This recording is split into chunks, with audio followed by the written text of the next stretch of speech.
La ausencia de redundancia. Un cálculo que muchas veces no sabemos cómo hacer, tampoco nadie nos explica cómo lo obtenemos. Pero sí es muy importante ya que este afecta directamente el diseño de los elementos. Me han preguntado bastante por este factor, así que en este video les explicaré un método muy sencillo para que podamos calcularlo en estructuras columna-viga.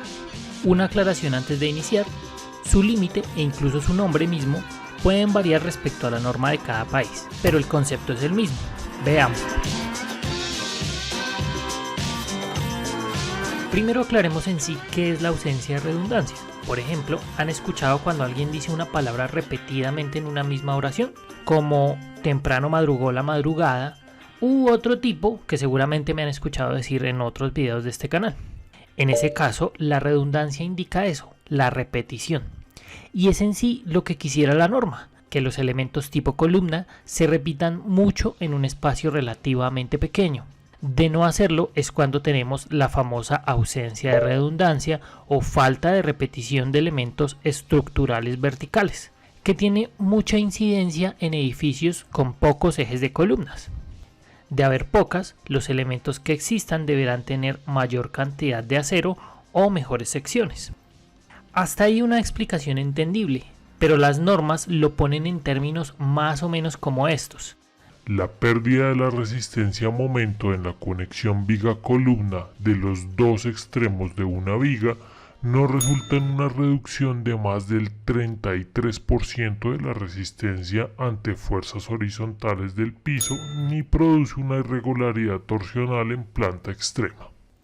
En otras palabras, si perdemos una viga que comunica con una columna, y con esto perdemos más del 33% de la resistencia a fuerzas horizontales o sísmicas, ya podemos decir que tenemos ausencia. Pero, ¿cómo calcularlo con esta irregularidad torsional en planta, que es una segunda alternativa? Ese procedimiento lo vemos en el curso que ofrecemos en nuestra página web. Veamos ahora el método que les propongo. Esta es una estructura pequeña y sencilla, vista en planta, y compuesta por 4 columnas con sus correspondientes vigas. Pretendamos que la cortamos en una de estas vigas precisamente para analizar el pórtico en el sentido de Y, quedando algo como esto, que serían los pórticos cortos unidos por un elemento que no transmite rigidez ni momentos, solo fuerzas. En ese caso, en cada una de las columnas tendremos una transmisión de fuerza horizontal o cortante B, que es igual en cada columna siempre que las secciones sean iguales, por lo que suma un total de 4B. Pero si llegamos a perder un elemento, 2 columnas quedan desconectadas, así que solo tendremos resistencia de 2 cortantes, 1 más 1, para un total de 2B. Es decir, ya perdimos más del 33% de resistencia, perdimos el 50%. Lo comprobamos como resistencia final sobre resistencia total, 2B sobre 4B, igual a 0.5. Y eso es menor a 0.67, que sale de 1, que es la resistencia total, menos 0.33, que es este 33%, que máximo podemos perder para no catalogar a la estructura como ausente de redundancia. Pero esta, en definitiva, tiene el problema, así que deberá tener el factor de castigo. Exactamente lo mismo sucede con los pórticos en la dirección de X, que son un poco más largos y donde quedamos con una pérdida del 50%. Veamos ahora un segundo ejemplo con un eje más de columnas y cortémoslo para que queden los pórticos en sentido Y. Tendríamos entonces una repartición algo así como un cortante, luego 2 cortantes, ya que la columna del medio le llegan 2 vigas o 2 aportes.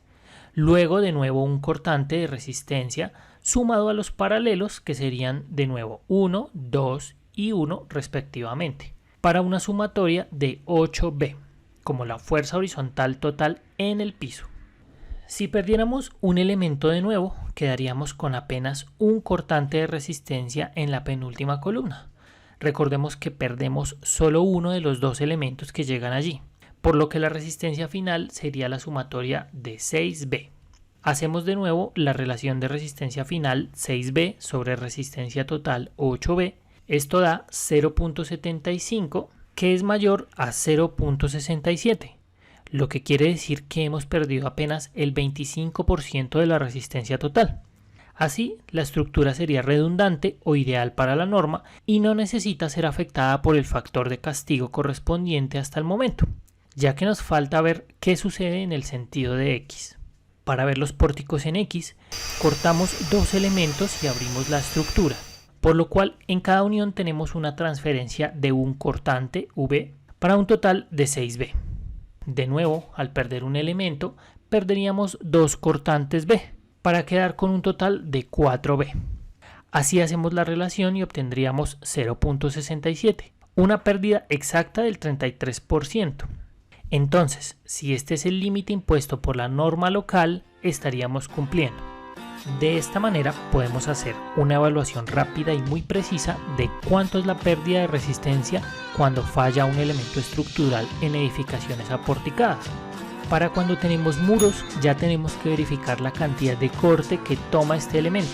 Recordemos que en esos casos es mayor la fuerza horizontal que asume. Ya no es tan uniforme como lo hemos visto en los pórticos. Pueden hacer también la evaluación para sus proyectos propios de este factor, que a veces parece complejo de hallar, pero que en realidad podemos hacerlo un tanto más fácil. Adicionalmente, y si tienen secciones diferentes, pueden tomar la cantidad de cortante de acuerdo a la geometría de los elementos. Espero que haya aclarado un poco el tema. No olviden dejarme un like si les ha gustado el video y sus comentarios. Nos vemos en la próxima.